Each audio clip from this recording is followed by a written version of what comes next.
On a frigid afternoon, a little girl faces her hunger with just a few coins and her wounded pride. A stranger watches in silence, seeing in her a reflection of a past he never forgot. And from this unlikely encounter between pain and memory, a life-changing legacy is born. If this story has piqued your interest, don't forget to subscribe to our channel and let us know what city you're watching from. Now, on with the story. The November afternoon was falling over Chicago, with that characteristic chill that made Chicagoans pull on their thickest jackets and quicken their pace along the sidewalks. The gray sky promised more rain, and the cutting wind carried with it the smell of wet earth and roasted chestnuts from the street carts. In the Bridgeport neighborhood, the lights of the shops were beginning to flicker on one by one, creating small havens of warmth amidst the encroaching cold. Melissa walked with a determined stride down Halsted Street, her hands shoved deep into the pockets of the worn-out coat that had once been her mother's. Her blonde hair, tousled by the wind, whipped around her thin face where her brown eyes shone with a resolve that didn't match her 12 years. In her right pocket, her hands clenched the coins she had scraped together over weeks. Every cent was the result of small jobs she did behind her mother's back, helping Mrs. Davis carry her groceries from the market, sweeping Mr. Peterson's sidewalk, watching cars on the street on weekends. It was all too valuable to be wasted on nonsense. She didn't want toys, she didn't dream of those new sneakers she saw in the window of the store at the mall. She didn't crave the colorful candies that made other kids' eyes light up. Melissa had simpler, and at the same time, more urgent goals: rice, beans, and milk. The three items danced in her mind like a survival recipe she had memorized from watching her mother work miracles in the kitchen. Value Mart was on the corner, a modest establishment that had served the neighborhood for decades. The automatic door slid open with a hiss, and Melissa stepped inside, feeling the contrast of the heated air against her frozen face. She grabbed a red basket and began to walk the aisles with the precision of someone who already knew exactly what she was looking for. She didn't let herself get distracted by the colorful packaging, the tempting aromas from the bakery, or the toys that decorated the center aisle. She was on a mission. In aisle 3, she chose the cheapest bag of rice, long grain, 10 pounds. She checked the expiration date carefully, just as she'd seen her mother do so many times. In the next aisle, the pinto beans. Just a 2-pound bag because it was all she could carry with the rest. And finally, in the dairy section, a quart of whole milk. She mentally calculated the prices, adding and re-adding, praying it would be enough. As she walked toward the checkout, Melissa didn't notice she was being watched. At the back of the store, near the imported wine section, a man of about 60 was following her with his eyes. Edward Miller was there by chance, or at least that's what he tried to convince himself. He had left a tedious meeting in his downtown office and, without quite knowing why, had asked his driver to stop. In this neighborhood, so far from his luxurious routine, Edward was well known in Chicago. His name appeared in society columns, at charity dinners, at the openings of commercial buildings. Miller Enterprises was synonymous with success, and he had built his empire from the ground up, as he often said in interviews. But that afternoon, wearing a discreet grey suit and carrying only a strange sense of nostalgia, he was just a tired man searching for something he couldn't even name. That's when he saw the girl. Something about her caught his attention immediately. Maybe it was the way she walked, with her chin held high despite the old coat and worn-out sneakers. Maybe it was the seriousness with which she chose her items, checking prices and packages like a miniature adult. Or maybe it was that small, almost imperceptible detail that made his heart leap, the necklace dangling from the girl's neck. Edward felt his legs go weak. He moved a little closer, feigning interest in a bottle of wine to disguise his stare. The medallion was simple, made of silver-plated metal worn by time, with a design engraved on it that he knew as well as the lines on his own hand, 2 interlocking gears forming a heart. He had helped create that symbol himself decades ago, when he was still a dreamy kid who shared an old bicycle with his best friend, John Smith. The name shot through his mind like a lightning bolt, bringing with it a flood of memories that Edward had locked away in some corner of his soul. John, the boy from the house next door, his partner in adventure, the brother life had given him, and that his choices had taken away. How many years had it been? 30, 40? Edward had tried to find him a few times over the years, always without success, until he stopped trying, until guilt and shame spoke louder. And now here was that necklace, that symbol they had created together one summer afternoon, using wire and pliers swiped from John's dad's toolbox. They made two, one for each of them. They swore they'd never take them off, that they'd be friends forever, that nothing would ever separate them. How naive they were. How pure. Melissa reached the checkout, the basket held tightly in both hands. The cashier, a middle-aged woman with a tired expression, began scanning the items without even looking at the girl. The rice, beep, the beans, beep, the milk, beep. The display showed the total, and Melissa held out her hands full of coins, carefully placing them on the counter. The cashier began to count. $1, $2, $5, $10. The coins piled up in small stacks. Melissa watched anxiously, her lips parted, her hands sweating despite the cold. $18, $19, $19.50. The cashier stopped. She looked at the display. She looked at the coins. She finally looked at Melissa. She was 70 cents short. The girl felt her world crumble. 70 cents. Just 70 cents separated her family from a decent meal. She looked at the cashier with eyes that begged for understanding, that asked for a chance, that pleaded for humanity. She opened her mouth to speak, but the words died in her throat. What could she say? That her mother was at home pretending not to be hungry so she could eat the last of the broken crackers. That the winter was getting harsher and they couldn't afford a new blanket. That she was just a child trying to be an adult because there was no other choice. From the other side of the checkout, a manager approached. He was a tall man with glasses and a perpetually impatient expression etched on his face. He had watched the scene unfold and already knew how it would end. It wasn't the first time. Kids always showed up with exact change, hoping for miracles. But he had a business to run, rules to follow, profits to report at the end of the month. The woman in line behind her sighed loudly, showing her irritation. Other people started to fidget, checking their phones, looking around. Time is precious. Patience is short. Empathy is a luxury. Security was called. A young man in a navy blue uniform and a posture that tried to be authoritative. He approached Melissa, and with a gesture she would feel for the rest of her life, touched her shoulder and pointed toward the exit. He wasn't aggressive. He wasn't rude. It was worse. It was indifferent. As if she were a problem to be removed, an obstacle in the normal flow of things. Melissa lowered her head. She took her coins back one by one, feeling the cold metal burn her hands, feeling the stares, feeling the shame creep up her neck and set her cheeks on fire. But she didn't cry. She wouldn't give anyone that satisfaction. She lifted her chin, clenched the coins in her pocket, and walked toward the exit with what little dignity she had left. That's when it happened. A woman in line, bored with the wait, had filmed the whole scene on her phone. Not because she wanted to help, not because she cared, but because it was the kind of content that goes viral. Poor kid humiliated in a supermarket, perfect for social media, perfect for the outraged comments, perfect for the furious shares that last exactly until the next controversy. The video was posted before Melissa even reached the door. It already had 50 views when she stepped onto the sidewalk. It had 1,000 when she turned the corner. It had 10,000 by the time she got home. Her face wasn't clearly visible, but the necklace was. That medallion, shining under the fluorescent lights of the supermarket, dangling as she collected her coins from the counter. Edward had seen everything from where he stood, every second, every detail, every humiliation. Something inside him broke. It wasn't pity. It wasn't charity. It was recognition. It was seeing the ghost of John in that girl, in that necklace, in that way of facing the world, with her head held high even when everything conspired to knock her down.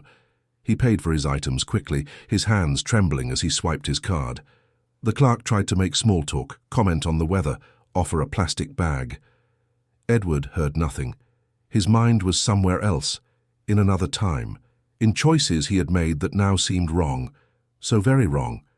When he left the supermarket, he saw Melissa turning the corner. Without thinking, he started to follow her. He kept enough distance not to scare her, but close enough not to lose sight of her. She walked quickly, hands in her pockets, head down against the wind. The neighborhood gradually changed. The houses got smaller, the streets narrower, the sidewalks more cracked. Melissa finally stopped in front of a set of old apartment buildings. They weren't the projects, but they weren't exactly homes either. They were grey concrete structures that seemed to have given up on being beautiful a long time ago. Broken windows patched with duct tape, peeling, walls telling stories of dampness and neglect, clothes hanging on balconies, swaying in the wind like white flags of a silent surrender. The girl went down a set of concrete side stairs that led to the basement. Edward hesitated. Should he continue? Wasn't this an invasion of privacy? But then he thought of John. He thought of the necklace. He thought of that child trying to buy food with coins scraped together God knows how. And he kept going down. The basement hallway was dark and damp. The smell of mildew mixed with reheated food filled the air. Old plywood, doors lined both sides, each one representing a universe of invisible struggles. Melissa stopped in front of the door at the far end. She fumbled for a key in her pocket. She opened the door and went inside, disappearing into the darkness of what Edward imagined was a tiny apartment. He stood there, frozen in the hallway, not knowing what to do. The bare bulb hanging from the ceiling flickered intermittently, casting dancing shadows on the damp walls. Edward Miller, the man who commanded meetings with dozens of executives, who negotiated multi-million-dollar contracts, who dined with politicians and celebrities, was standing there lost, unsure of his next move. But then he saw through the crack in the door. Melissa had lit a candle. Just one candle, probably because the power had been shut off again. In the dim light he could make out a tiny room, a mattress on the floor, boxes serving as furniture, and Melissa sitting on the floor counting and recounting her coins, as if the math could change, as if a miracle could make them multiply. Edward walked back up the stairs, his eyes welling up. The driver was waiting for him outside next to the black car that was completely out of place in this setting. The man looked at him with concern, noticing the paleness of his face, but Edward just waved a hand, asking for silence. He got into the car and just sat there, looking out the window at that decaying building. How long he sat there he couldn't say. It could have been minutes, it could have been hours. The sky turned completely dark, and the light drizzle turned into a heavy rain. The drops drummed on the roof of the car, creating a hypnotic rhythm that cradled his thoughts. John. That name wouldn't leave his head. How many years had passed since they last saw each other? Edward remembered the day. He remembered it perfectly. They were 17. Edward had just gotten a scholarship to a private university. He was euphoric, planning his future, talking about everything he was going to achieve. John was happy for him, genuinely happy. But there was something in his eyes, a sadness that Edward pretended not to see. Because John wasn't going to college. John was going to work at the factory with his dad. He was going to help support his family. He was going to put his dreams on hold indefinitely, maybe forever. And Edward, selfish as he was, didn't want to see it, didn't want to understand. He thought it was just the beginning, that they'd stay friends, that nothing would change. But it did. Everything changed. Edward dove into his new world, new friends, new opportunities, new ambitions. The visits became rarer, the calls more spaced out, until they stopped. And when Edward finally found success, when his name started appearing in the papers, when he finally had the resources to look for his friend, it was too late. John was gone, just like that, as if he had never existed. Edward tried to find information, but the family had moved. There were no traces, no answers, just a void that he tried to fill with work, with achievements, with a life that looked perfect from the outside, but echoed with an absence on the inside. And now, decades later, there was that necklace, that symbol of a friendship he had let die, that reminder that not all success makes up for all losses. Edward picked up his phone. He dialed a number he knew by heart. His assistant answered. On the second ring, surprised by the after-hours call, he gave precise instructions. He wanted information. He wanted to know who lived in that apartment. He wanted to understand the connection, and he wanted it yesterday. While he waited for the information, Edward asked his driver to take him to a large supermarket, the kind that stays open 24 hours. He went inside and started filling a cart. Rice, beans, milk. But not just that. Fruits, vegetables, breads, cheeses. Everything a family would need to get through weeks without worry. The cashier looked astonished at this man in a suit, shopping as if he were stocking a shelter. It was almost 10 at night when Edward returned to the grey building. The bags were heavy in his hands, but he didn't even feel them. He went down the basement stairs again, his heart pounding in his chest. He stopped in front of the door at the end. He took a deep breath, and he knocked. It took a few seconds. Then the door opened a crack. Melissa appeared, her eyes wide with surprise and fear. She said nothing, just looked at this strange man, at the bags in his hands, at the bizarre world knocking at her door. And that's when Edward saw the apartment clearly for the first time. It was even worse than he had imagined. The peeling walls revealed the concrete underneath. The light fixture hung from the ceiling, its wires exposed and dangerous. The smell of dampness was suffocating. But what caught his attention the most was the woman lying on the mattress on the floor. Lucy. He didn't know her name yet, but he would see the traces of John in her. The same shape of her face, the same jawline, the same eyes that, even closed, seemed to carry the weight of the world. She was pale, very pale, covered with a thin blanket that barely concealed her shivering. Melissa moved, positioning herself between the stranger and her mother, protective to the end. Edward swallowed hard. The words he had mentally rehearsed during the drive seemed inadequate now. How to explain? How to begin? How to say that he wasn't a complete stranger, that there was a connection, that the necklace around her neck carried a story he knew so well? Then he saw it. On the peeling wall, held up with yellowed tape, was a photo. An old, faded photo, but still recognizable. Two boys on an old bicycle smiling for the camera with that carefree joy that only childhood allows. One of them had dark hair and bright eyes. The other, light hair and a crooked smile. John and Edward, 40 years ago, in a time when friendship seemed eternal and promises unbreakable. Edward felt the tears finally escape. He didn't try to hold them back. He looked at Melissa, at this brave girl who carried the legacy of a man he had loved like a brother, and he finally found the words. "I think your daughter forgot something at the store."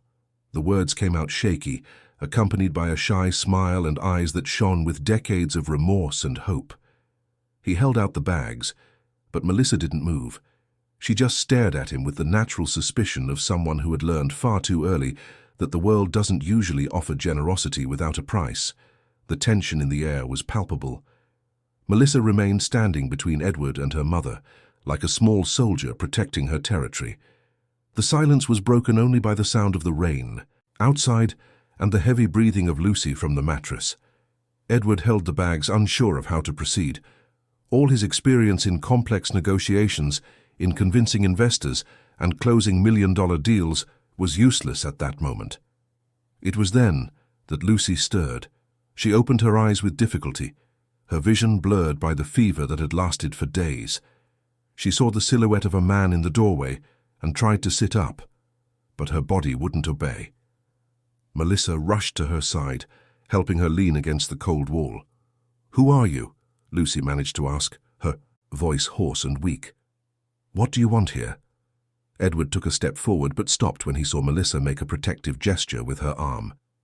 He understood. These two had been hurt too much by the world to trust easily. He needed to find the right words, and he needed to find them fast. "My name is Edward Miller. I know you don't know me, but I knew someone very important to you." He gestured with his chin toward the photo on the wall. "John Smith was my best friend. We were like brothers our whole childhood and teenage years." Lucy followed his gaze to the photo. Her eyes, though feverish, filled with tears. That photo was one of the few belongings she had left of her father, one of the only records of a time when he still smiled like that, free and happy. "You knew my father," she whispered, more to herself than to him. "I did." Edward felt his throat tighten. We were inseparable until we were 17. Then life took us down different paths. I tried to find him years later, but it was too late. He paused, choosing his words carefully. I found out he had passed and I never even got to say goodbye. That's a pain I carry to this day. Melissa looked at her mother, confused. Lucy closed her eyes, tears streaming down her thin face. She rarely spoke about her father to her daughter. It was too painful.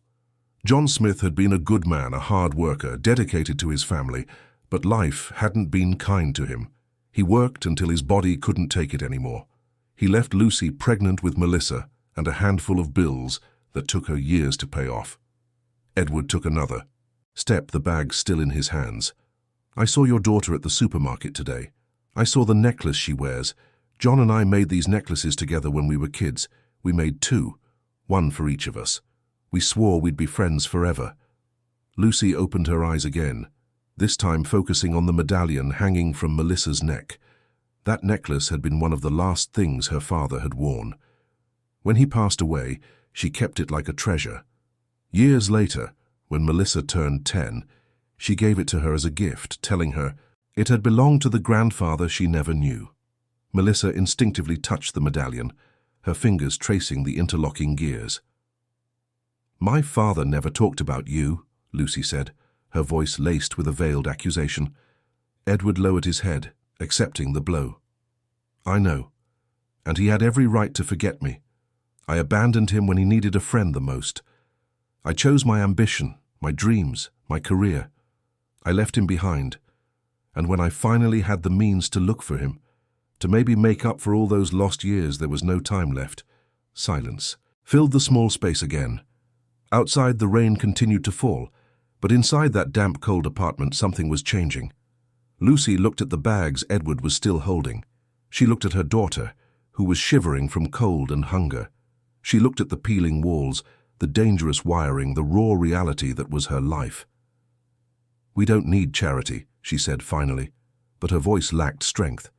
It was more a last remnant of pride than real conviction. It's not charity. Edward finally stepped into the apartment, placing the bags on the floor with care. It's a debt. Your father saved me from myself many times when we were young. He taught me what loyalty was, what true friendship was, and I failed to return the favor. Let me do this. Not out of pity, but because it's what John would do if he were in my place.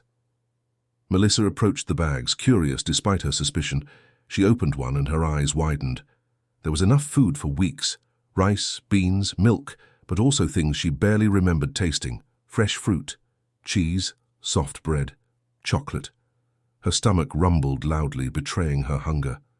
Lucy saw her daughter's expression and something inside her gave way. Not because of the food, not because of the money this man clearly had, but because of the way he spoke about her father, because of the genuine pain in his eyes, because of the photo on the wall that proved he was telling the truth. Okay, she whispered. We'll take the food. But that's it. Edward nodded, but he knew that wouldn't be enough. He looked around the apartment again. The dampness on the walls, the penetrating cold, the exposed wiring. This was no place for anyone to live, let alone a child and a clearly sick mother. Listen, he began cautiously. I know we just met and I understand your distrust, but look at this place. He gestured around. It's cold, it's damp. The wiring is dangerous. And you, he looked at Lucy, are clearly sick. You need care. I'm fine, Lucy lied, but her body contradicted her as she was seized by a coughing fit that left her breathless for long seconds. Melissa ran to her, frightened. Mum, you need to see a doctor. I've been telling you for days. We don't have money for a doctor, honey. Lucy tried to smile, but it was more a grimace of pain. It'll pass. Edward felt his chest tighten. How many times had John said that? How many times had his friend ignored his own health, his own dreams, his own needs, always putting others first? And where had it gotten him? To an early grave, leaving a daughter alone to face the world. I have a guest apartment, Edward said suddenly. It's small, but it's comfortable, heated, safe. It's empty most of the time. Come spend just tonight there. Tomorrow you can decide what you want to do, but tonight please accept this shelter." "We can't," Lucy began, but Edward interrupted her. "John would save my life without a second thought.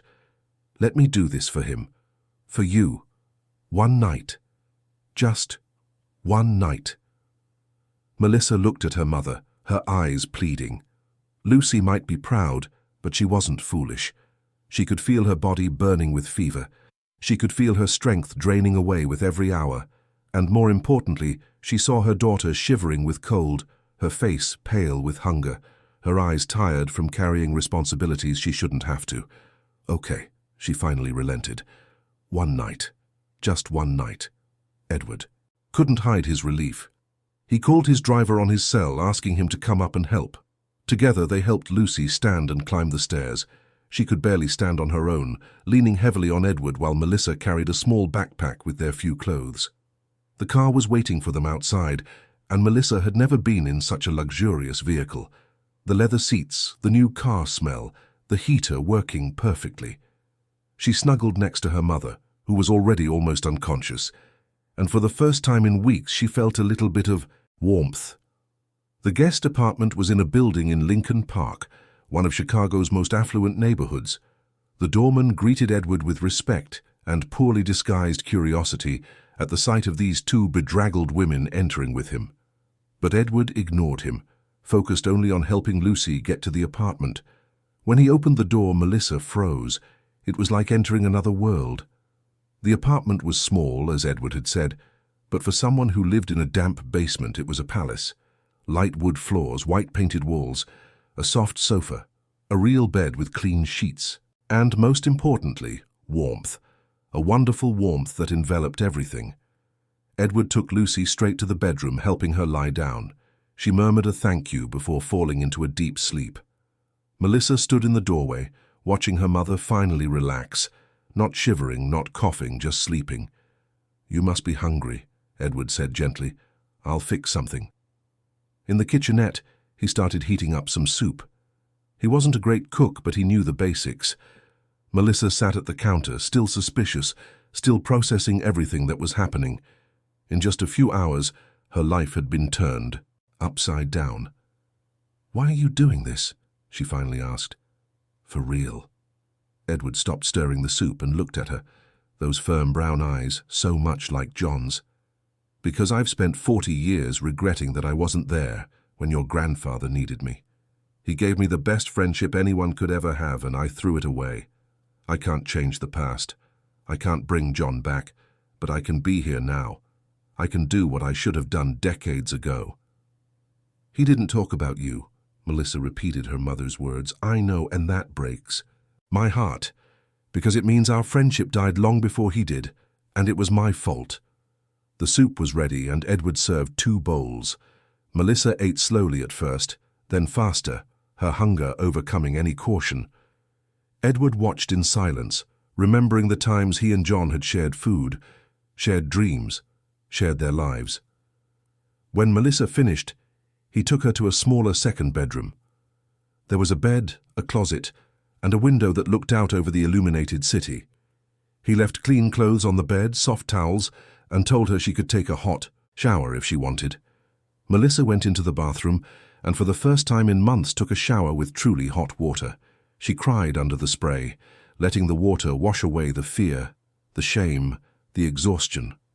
When she got out, she put on the clean clothes that smelled like soap and not mildew, and lay down on the soft bed. She fell asleep instantly.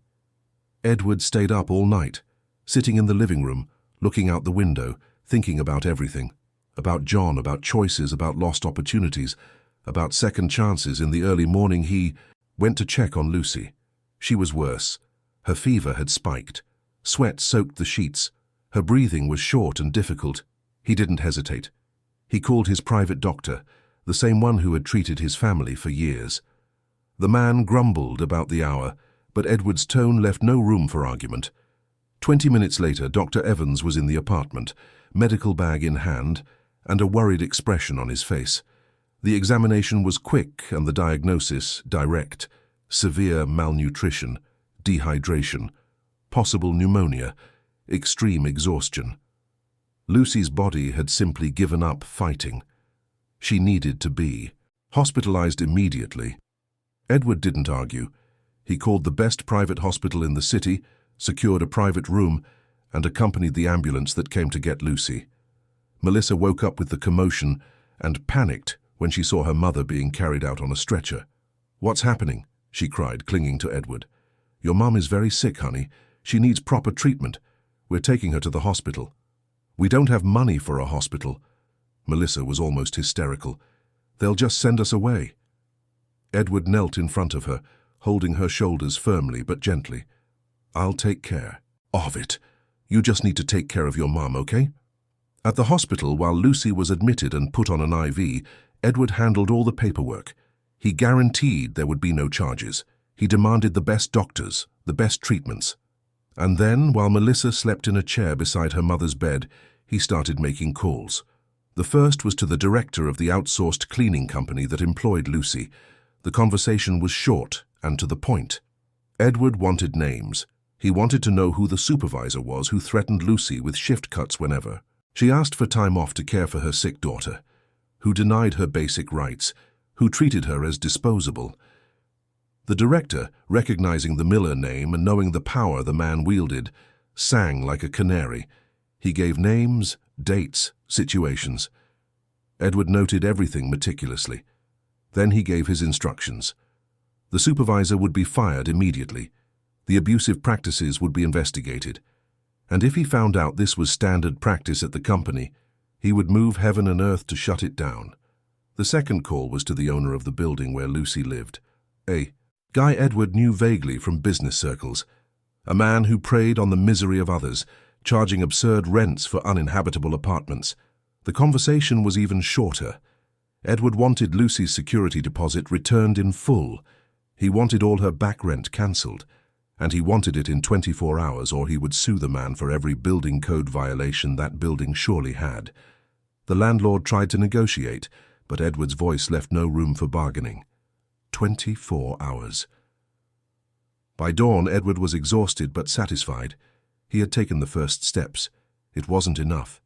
It would never be enough to make up for decades of absence. But it was a start. Lucy woke up around noon. She was hooked up to IVs, monitors beeping softly around her. It took her a few seconds to realize where she was. When she did, panic set in. Hospital meant bills.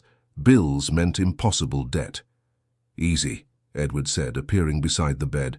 "It's all taken care of." "Taken care of how?" she asked, her voice still weak. "I can't pay for this." "You're not going to pay for anything." Edward pulled up a chair and sat down. "The doctors said you've been ignoring signs for weeks that your body was shutting down. Malnutrition, exhaustion, pneumonia. Melissa almost lost you." The tears came instantly. Lucy cried silently. All the pressure, all the fear, all the struggle finally finding an outlet. Edward waited patiently, offering only his presence. "I don't know how to thank you," she said finally. "You don't have to thank me. You need to get better. And then, if you want, we can talk about the future. But right now, you just need to rest." Melissa entered the room at that moment carrying a cup of juice a nurse had given her. Her eyes were red from crying, but there was relief on her face seeing her mother awake. "Mom," she ran to the bed. "I'm here, honey. I'm okay." Lucy hugged her with what little strength she had. Edward watched the scene and felt something he hadn't felt in a long time. Purpose. For decades he had built an empire, accumulated wealth, earned respect, but it all felt empty. All the achievements seemed insignificant. Now, watching these two embrace, seeing hope return to their eyes, he finally understood what really mattered. John had always known. He had always put people first. He had always understood that true success isn't measured in money, but in lives touched, in differences made, in love shared. The days that followed were ones of quiet transformation. Lucy remained in the hospital for a full week, receiving intensive treatment. The doctors were impressed with how quickly she recovered once she received proper care. It was as if her body had just been waiting for an opportunity, a breather, to start healing itself. Edward visited daily, always bringing something, Sometimes it was flowers to brighten the room. Other times books for Melissa, who spent her afternoons reading beside her mother. And always he brought stories about John, stories Lucy had never heard that revealed a side of her father she didn't know. He was terrible at math, Edward recounted one afternoon, smiling at the memory. But he had an incredible knack for fixing things. Anything, bicycles, radios, watches. People in the neighborhood would bring him their problems, and John always found a solution. Lucy listened intently, absorbing every word. For years, she had kept her memories of her father like a locked treasure, too painful to revisit. But now, through Edward's stories, she was rediscovering John Smith, not just as the tired, overwhelmed father she remembered, but as the young man full of life, of dreams, of infinite kindness. Melissa was especially enchanted by the adventure stories. Edward told them about the times he and John explored the outskirts of their neighborhood, pretending they were explorers discovering new worlds. Once they climbed onto the school roof to rescue a kite and almost got suspended. Another time, they found an abandoned kitten and raised it in secret for weeks until John's mother found out. "He never told me those things," Lucy said, a mix of sadness and joy in her voice. "I think by the time I was growing up, he was already so tired, so busy just surviving, that there was no room left for those memories." Edward nodded, understanding. Life had been hard on John, harder than he deserved. And part of that hardship Edward knew was his fault. If he had stayed in touch, if he had offered help, maybe John wouldn't have had to work himself to exhaustion. Maybe he would still be here. When Lucy was finally discharged, Edward had already arranged everything. The guest apartment was fully stocked. New clothes for both of them, carefully chosen by his assistant. Enough food for months, and most importantly, a safe, warm space where they could rebuild their lives. But Lucy still resisted. Sitting on the edge of the hospital bed, wearing clean clothes and feeling stronger than she had in years, she looked at Edward with determination. "I can't keep accepting your help indefinitely. I need to work. I need to have my own income." "And you will," Edward assured her. "But first, you need to recover completely. The doctors were clear. You need a few more weeks of rest." "A few weeks," Lucy repeated as if testing the words. "A few weeks without worrying about rent, without worrying about food, without worrying if the power would be cut off." It seemed like an impossible dream. Back at the apartment, Melissa explored every corner with renewed curiosity. Now that her mother was better, she could finally relax. She could be a kid again, even if just for a little while. She found books on the shelf she had never read. She discovered the television had fascinating educational channels. She learned how to use the microwave and was amazed at how quickly it heated. Food. Edward watched it all with a discreet smile. Seeing that girl finally have what every child deserved, a childhood, warmed his heart in a way no million-dollar deal ever had. One afternoon, while Lucy napped on the sofa and Edward worked on his laptop, Melissa approached him with a cardboard box in her hands. It was an old box tied with string that had been brought along with their few belongings from the old apartment. "What's this?" Edward asked, intrigued. "Grandpa's things." Melissa placed the box on the coffee table. "Mom never touches it. Says it's too painful. But I'm curious." Edward felt his heart race. "You can open it." Melissa carefully untied the string. Inside the box were old photographs, some so faded you could barely make out the faces. There were also notebooks, yellowed papers, and something that immediately caught Edward's attention, an envelope with his name written on the front. With trembling hands, Edward picked up the envelope. The handwriting was unmistakable. John always had beautiful, neat handwriting, unlike most boys. He opened the envelope and found a letter. It was dated 20 years ago. "Edward," the letter began. "If you're reading this, it means Lucy finally opened the box I asked her to keep. Or maybe you found me before this, and in that case we're laughing together at this dramatic letter I wrote." Edward smiled through the tears that were already starting to fall. "I want you to know I never blamed you for following your path. You had dreams too big for our small neighborhood, and I had responsibilities too big to follow you. But that doesn't mean our friendship died. It just went dormant, waiting for the right time to be rediscovered." I remember every adventure, every laugh, every promise we made. And I hope you remember them too. Because those memories, Edward, are life's real treasure. Not the money you've surely accumulated, not the success I know you've achieved, but the moments when we were just two kids who believed the world was ours. If you're reading this and I'm no longer here, I have just one request. Take care of my family, not because they need charity, but because you know what it's like to have someone who genuinely cares. Be that someone for them. Be the friend we always were to each other. And if you're reading this and I'm still around, stop being an idiot and come visit me. With eternal love, your soul brother, John. Edward couldn't hold back the sobs. He wept openly, without shame, clutching the letter as if it were the most precious thing in the world. Melissa came closer, worried, but he just pulled her into a hug. Your grandfather was the wisest person I've ever known, he said, when he could speak again. Lucy had woken up to the sound of crying and joined them. Edward showed her the letter, and she too cried as she read her father's words. It was as if John were there in that room, giving his blessing, asking them to move forward together. There's more in the box, Melissa said, resuming her exploration of its contents. There were more letters, these addressed to Lucy, letters John had written over the years but never delivered. They were reflections on life, advice on raising Melissa, hopes for the future. It was as if he knew that one day he wouldn't be there and wanted to leave a guide for his daughter to navigate the world. And then Melissa found something peculiar, a folded piece of paper yellowed with age, with hand-drawn pictures. It was a map of the old neighborhood where John had grown up, with an X marked on a specific spot and the words written beside it. The treasure is where it all began. Edward took the map, instantly recognizing the drawings.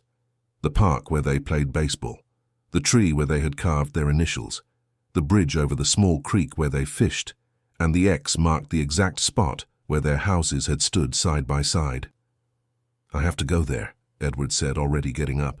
I need to find out what. John left. We're going with you, Lucy said, and her tone left no room for argument. The next day, the three of them made the trip to the old neighborhood. The area had changed a lot in 40 years. The simple houses had been replaced by apartment buildings. The park had been renovated, but the essence was still there in the narrow streets, in the faces of the older residents who still lived there. Edward stopped in front of the spot where his house used to be. It was now a parking lot, but John's house, surprisingly, was still standing. Abandoned, decaying, but standing. An old faded for rent sign hung crookedly on the front door. Edward called the number on the sign.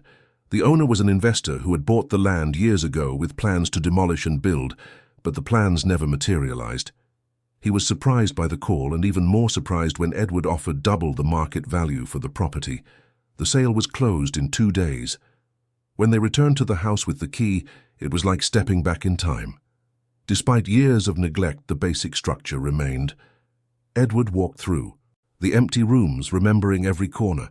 This was where John and his family had dinner. This was the room where they spent countless nights talking about the future. This was the kitchen where John's mother made the best cookies in the neighborhood.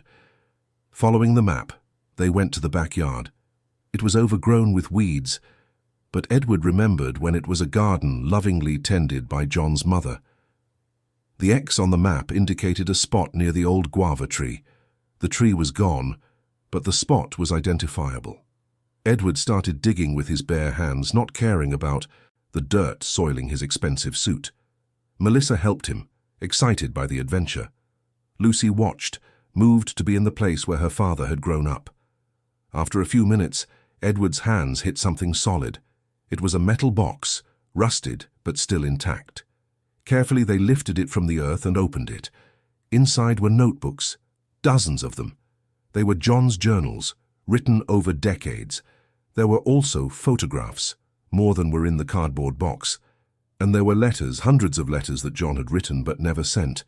Letters to Edward, letters telling him about his day, his challenges, his joys, his sorrows. Letters from one friend to another, even when that other friend wasn't there to read them. Edward spent days reading every word. It was like having John back, like hearing his voice again.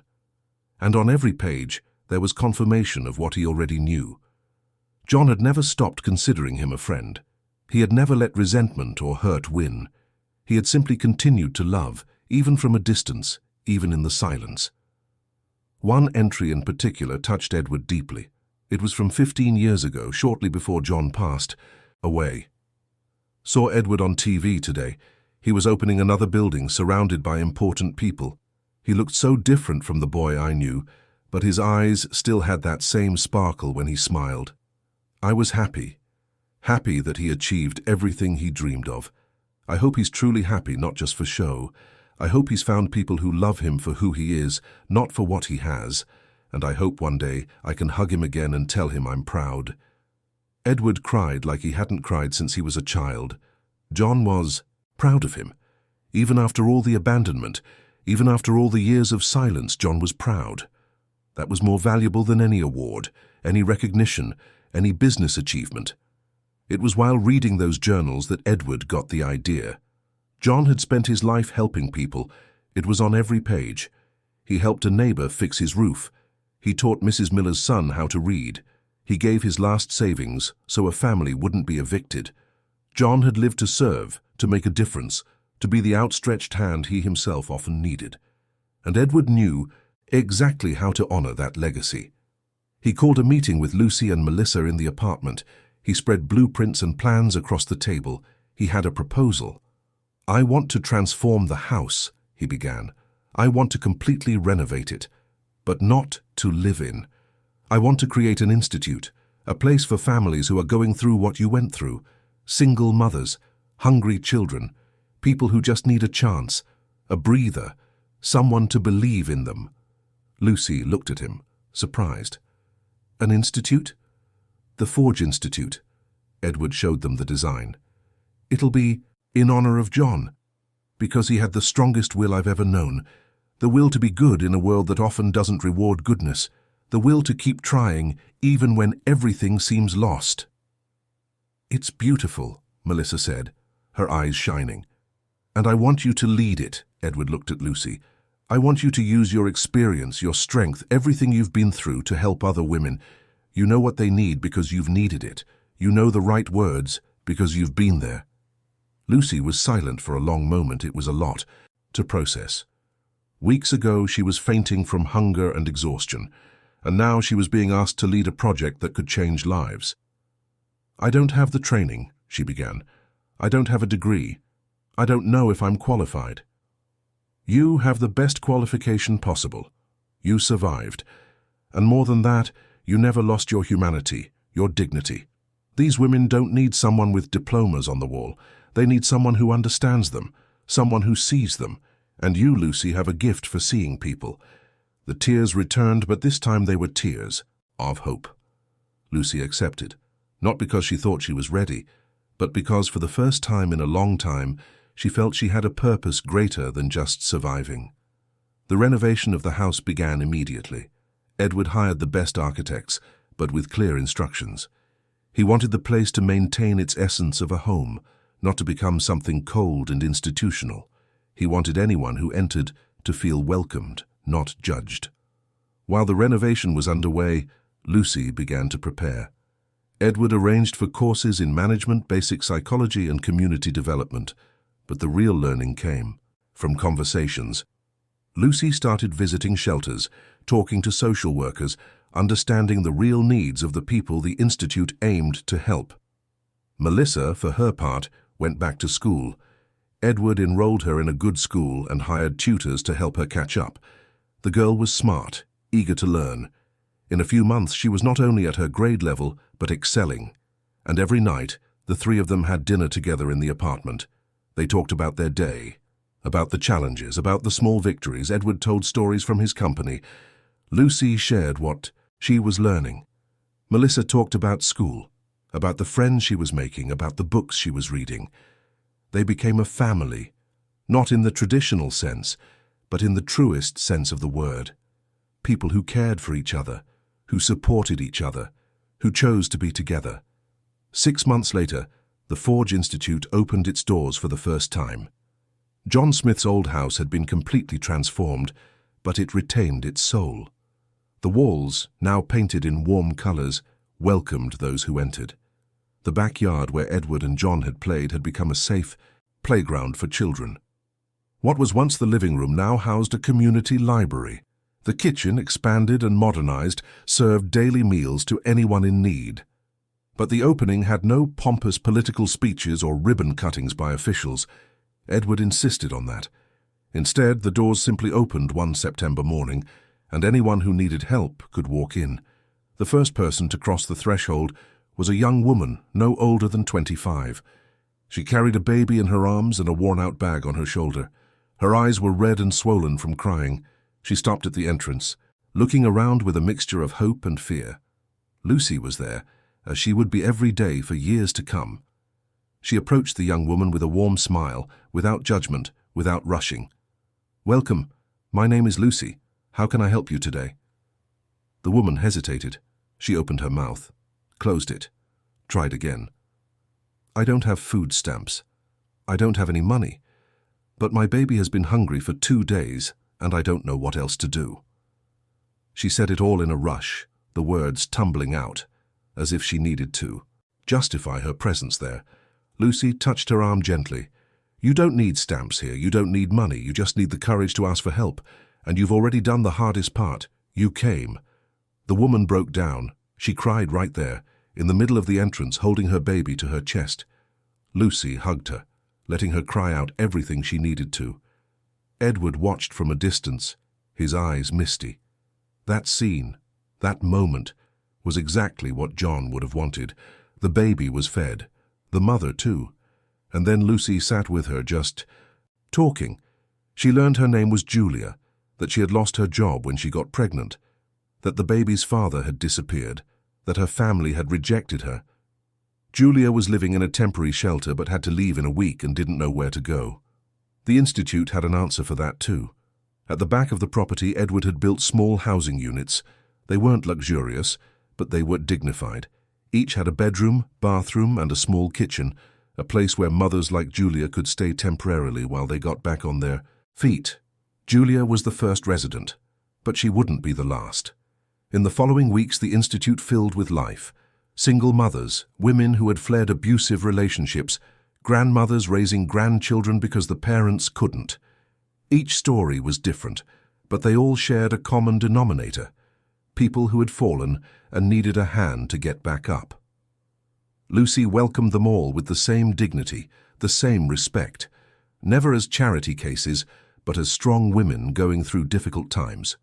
She listened to them without interrupting, without judging, without offering easy solutions. She just listened, and then, together, they would build a plan. The Institute offered more than food and shelter. There were job training classes, craft workshops where women could learn a trade and then sell their products, a daycare where they could leave their children while they looked for work or studied, psychological support for those who needed to heal invisible wounds, and above all, community, a place where they weren't alone, where their struggles were understood, where they could be vulnerable without fear. Melissa, now 13, spent every afternoon after school at the Institute, not because Edward or Lucy asked her to, but because she wanted to. She saw her past reflected in every child who walked through the doors.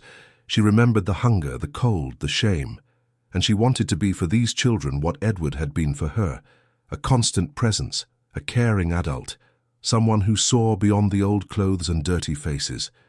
She helped the younger kids with their homework. She read stories in the library. She played on the playground.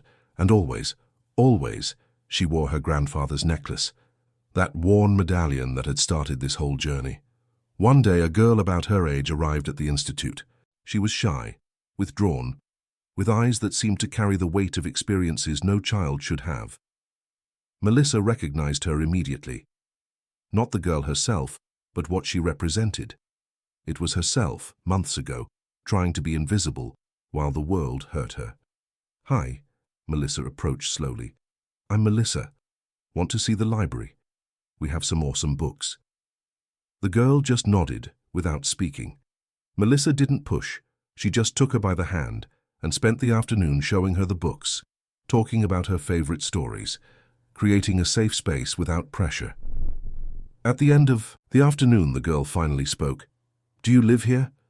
No, but I used to live in a place like where you came from. Melissa didn't elaborate. She didn't have to. The girl understood. And in that silent understanding, a friendship was born. Edward, meanwhile, had become a constant presence at the Institute. He reduced his workload at the company, delegated more responsibilities, and prioritized what really mattered. Every morning he was there, helping in the dining hall, talking with the residents, playing with the children. The executives who worked with him no longer recognized the man. The ruthless Edward Miller of the boardrooms had been replaced by someone kinder, more present, more human.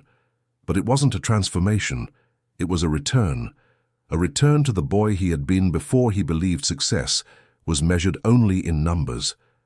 A reunion with the part of him that John had always seen and loved. One morning, 6 months after the opening, a film crew showed up at the door. They were from a national news program that had heard about the Institute through social media. The story of a girl humiliated in a supermarket leading to the creation of a social project had caught their attention. They wanted to do a story. Lucy initially refused. She didn't want to expose the residents, didn't want to turn their pain into entertainment. But Edward convinced her that visibility would bring more resources, more donations, the possibility of helping more people. So she agreed with strict conditions about privacy and respect. The story that aired was emotional. It showed the Institute, how it worked, the stories of transformation. But the moment that truly touched the hearts of viewers was when Lucy, looking directly at the camera, said something simple but profound. Helping isn't about climbing down from your tower to throw scraps. It's about opening the door to the staircase and climbing up together. It's recognizing that any one of us could be one disaster away from the street. It's remembering that dignity isn't a luxury, it's a right.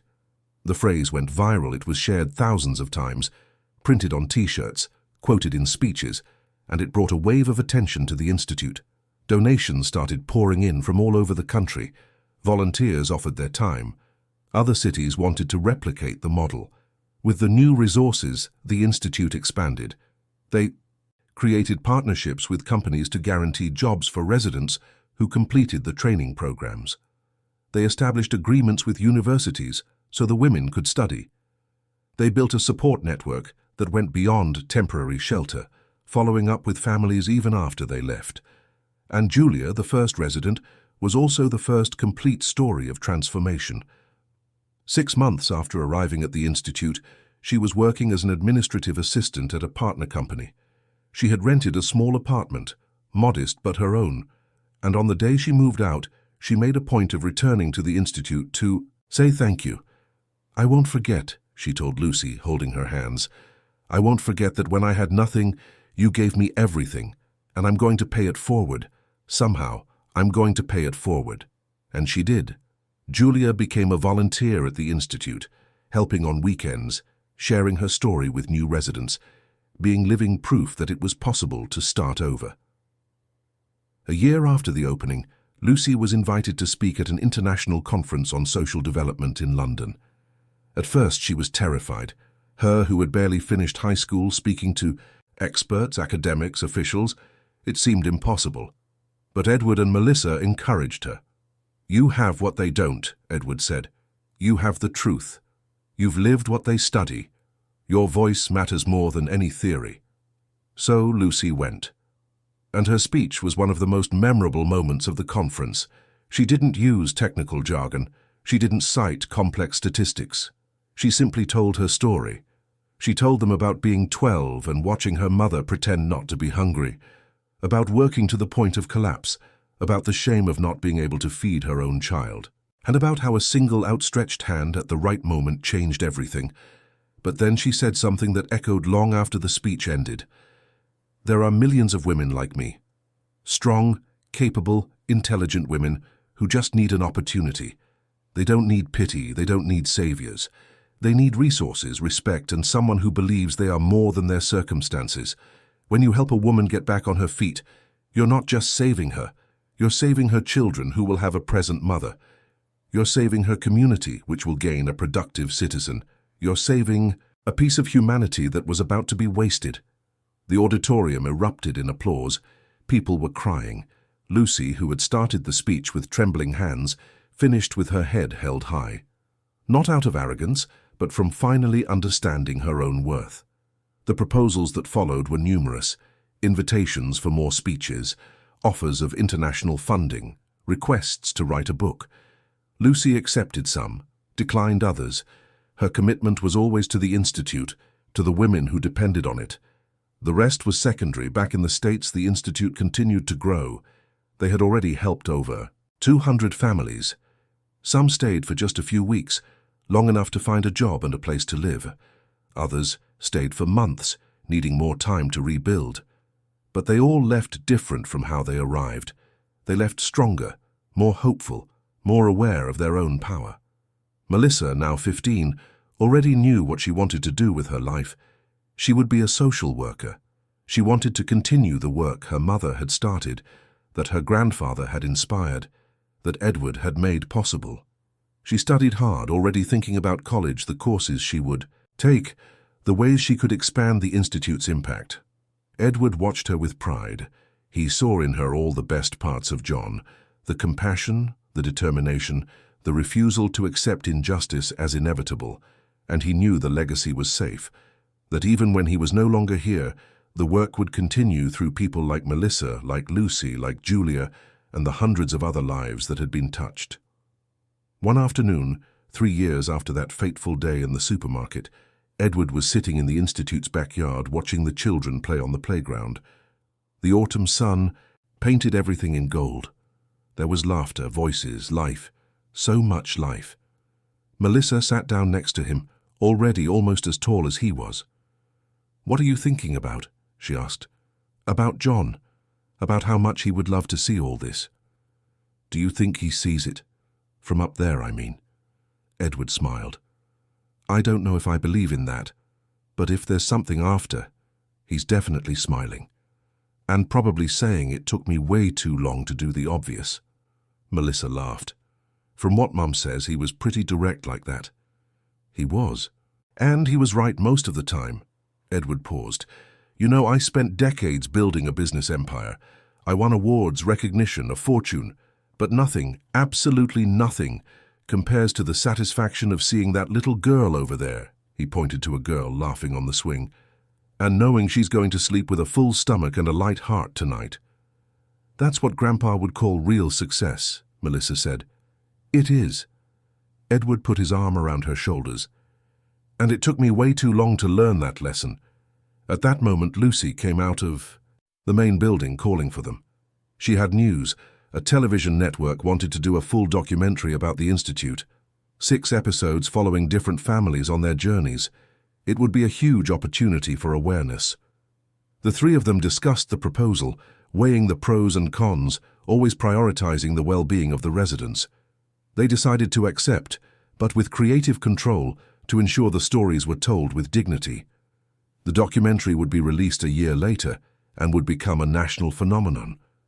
But more important than the ratings were the changes it inspired. Public policies were re-evaluated. Other institutes sprang up in different cities.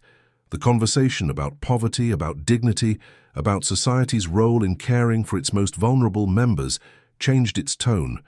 And it all started because a 12-year-old girl tried to buy food with a handful of coins, and a man recognized a necklace that connected him to the best friend he had lost.